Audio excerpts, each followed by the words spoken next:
নবী সাল্লাল্লাহু আলাইহি ওয়াসাল্লাম বলে দিয়েছেন। তিনি বলেছেন শেষ জামানে এমন একজন সত্তা বের হবে যে নিজেকে আল্লাহ দাবি করবে। কি বলবে? আল্লাহ দাবি করবে, যে এক হাতে জান্নাত এক হাতে জাহান্নাম নিয়ে ঘুরবে। সে আকাশ নিয়ন্ত্রণ করবে, সে দুর্ভিক্ষ দেওয়ার ক্ষমতা রাখবে।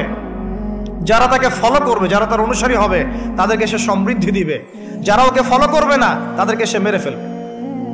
এবং এই সত্তাকে বলেছেন নবী সাল্লাল্লাহু আলাইহি সাল্লাম, এর মতো ডেঞ্জারাস ভয়ঙ্কর ফিতনা ইতিহাসের শুরু থেকে শেষ পর্যন্ত কোনোদিনও আসে নাই, আসবেও না। এবং এর নাম নবীজি বলেছেন, তার নাম মাসিহুদ দাজ্জাল। কি নাম? মাসিহুদ দাজ্জাল, যে জিউসদেরকে নিয়ে সারা বিশ্বকে শাসন করবে। কাদেরকে নিয়ে? জিউস কারা? জিউস খ্রিস্টান? তোমার তো নোবেল দেওয়া দরকার। জিউস কারা? আচ্ছা, 1450 বছর আগে নবী সাল্লাল্লাহু আলাইহি ওয়াসাল্লাম বলেছেন তারা জিউসদেরকে নিয়ে বিশ্ব শাসন করছে, মানে ওর ফলোয়ার হবে জিউসরা।